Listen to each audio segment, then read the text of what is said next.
I have definitely been finishing a lot of stuff. Oh Uh, yeah. That's what I've been up on too. because I have I mean I've said it before on the podcast, but the Steam Deck has really helped the backlog. Like if the Hmm. backlog draft was a thing with the Steam Deck, now the Steam Deck's out, man, I'd be like getting all kinds of points. Yeah, yeah, Because for sure, man. I mean, you don't realize how many games you can get through by having that opportunity to play for 30 minutes at a time every day on a lunch break or something. You know what I mean? Hmm. Right. Well, now, so you know what's funny is like I told you before, man, like the only handheld I ever owned was a PSP. And it was Uh Assassin's Creed specific model PSP. Thing was nice, man. But you know, with this, what is it, the Sony Portable or whatever, like, or the Sony PlayStation Q, like that little handheld thing that they have, man. I just heard today that if you have Wi-Fi where you are and you hmm. have Wi-Fi at home, you can actually log in and play and not have to be on the same network at home. You can be somewhere else. But I don't know if that's true. But I'm thinking, you're just using Wi-Fi, right? You're just using internet connectivity. You're streaming from your PlayStation 5. But I'm like, man, that would be pretty stinking sweet. Right. That would be pretty cool. That'd be pretty cool. Yeah. It just that little thing just looks ugly though. Man, that thing is fugs, man. Like, let's just call it what it is. And I was having a back and forth with I think it was Captain Mike. I was having a back and forth with, and I was like, I honestly don't see it because I honestly thought it was just relegated to the same house, the same home Wi-Fi network, right? So I was thinking that does me no different from my phone. That I use my phone. I got my little Razer Kishi here that I can expand out and put in my little spare phone, right? I put in my little spare phone in here and I can play it. And it's the same thing. I can do that with Steam Link. I was thinking it's really no difference. I don't understand the investment cost, but because it's $200, you know what I mean? Like it's $200. You're right. The thing is ugly, but it because it literally has two dual sense controllers on the side, man. It has them on the side, and to me, that's the thing that makes them because it looks like the screen doesn't fit. It doesn't look like Sony's always been the kings of uh, product design and product engineering, Hmm. but this one looks like it just does not fit. It just looks like it is portmanteaued, almost duct tape on.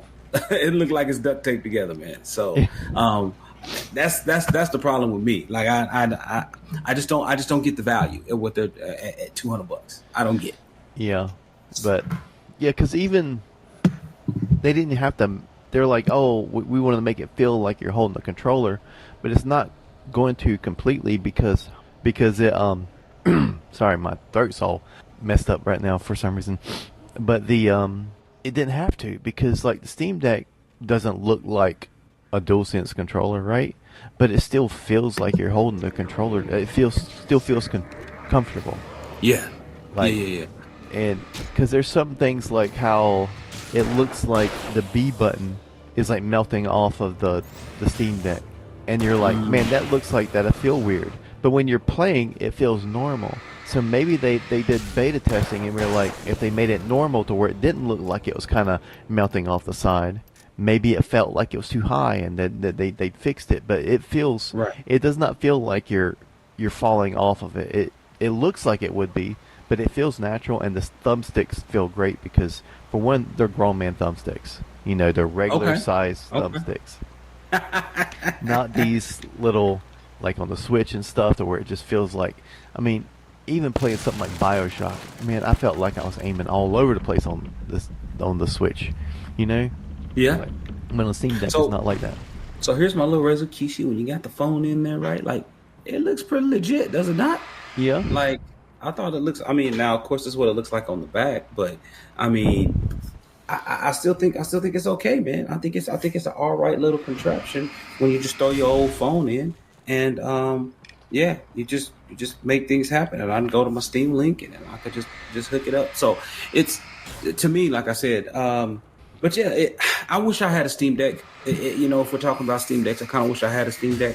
But I honestly don't know when I'd use it because right now I'm full. I work fully remote, and yeah. um, I've been applying for a couple other positions, which we'll get into because we're going to talk about this application process.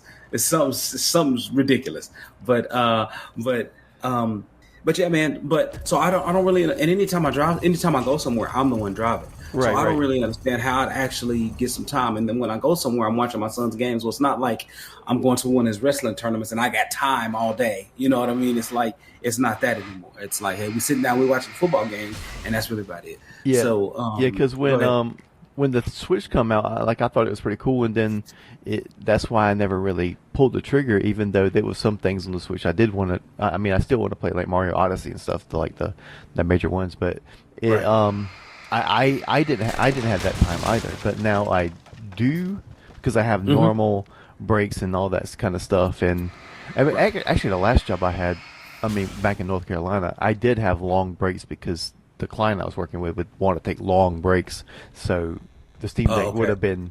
That's actually started when I started wanting one, but yeah, Right. there'd be hours going past where I didn't have nothing to do. So I Right. definitely been able to Right. came in, but but but for one, I think the Steam Deck would be fine for someone like you or the other thing, the Asus thing, the Yeah, the ROG Ally. yeah, the because people that are used to something like the Switch or a console, the Steam Deck and the Ally are not that. They are a computer. It is a laptop that has a launch factor to where you can launch it right in the Steam big picture mode. So you have to Right. think Right. of it as a computer that you might have to mess with some updates. You might have to tweak a couple of things. You know, it's not going to be like a console-like experience. It's going to be an extension of your PC. So if you Right. only have a Right. Steam Deck, Right. it might not be the best experience. But if you have a decent PC and a Steam Deck, it's kind of a great experience because you can be like playing Right. Final Fantasy VII Remake on your big old 4K TV and then be like, well, I got to go to this thing and I know I'm going to be sitting in the car for an hour. I Right. can boot up the same freaking game hooked into my phone's hotspot and so I have cloud saves and like boot it right up, Yeah. you know, Yeah. Yeah. and Exactly. That's cool. not have to worry about streaming. Because when I had the Kishi thing too, and I did the cloud streaming from Xbox, and I played through all of Mass Effect 1 that way. But the one thing I did sometimes have to repeat submissions because Oh. maybe I was right in the middle of a thing right when break was over and I couldn't save, so I had to just turn it off. And there's no Yeah. there's no on the Steam Deck I can just turn it off. It's not really off, it just goes in standby mode and it will like I can boot it right back. I don't even have to pause the game. I can just hit the boom right in the middle of a text conversation in Mass Effect and it'll boot right back up. You know what I mean? It's Yeah. that kind of instantaneous gaming that really makes it really great for like just playing 5 minutes here, 5 minutes there. So that's the one thing I like. So that's like suspend state gaming, right? Where you can Yeah. suspend it where it is. And so that's one of the reasons why I really got down with the Xbox One when it came out. Like not the One X, right? But the Xbox One when it came out. Like I got down with that thing just because you can suspend something in the middle of something and just the next time you turn it back on, boop, you were right there. And Right. it's so good, man. So I really like that. But to be able to do that all the time when you only have a short amount of time, you don't really have to worry about long boot up times. You don't have to worry about loading to the game, finding your checkpoint, get back to where you were. No, man. The second you unsuspend that game, you right back where you were. So yeah, that's awesome. That really facilitates like quick movement and getting through stuff. And man. library fatigue is a thing. Like Yeah. you'll be like, okay, let me turn on my thing or turn on my computer, and here's all my games. Okay, all 1,504 of them. Yeah. It's nuts. Okay, even though I was just playing this game, all these other games are already in my face, and then all of a sudden I'm like, well, do I want to play this game I was just playing? Do I really want to get back into Call of Duty World War II and finish that up? No, but look at this Call of Cthulhu over here. Haven't really started that. Look at Metro. I haven't played that in a while. I haven't finished that. Oh man, I miss playing Spider-Man, even though I've already finished it. I really want to play that. And then all of a sudden, all your time goes by, and all you've been Yeah. doing is wondering what you're going to play. Versus suspend mode, you're like, oh yeah, I'm doing this right now. Yep, exactly. Spin motor's like, are we back? Like it's one of those. It's like, are we here? Okay, let's go.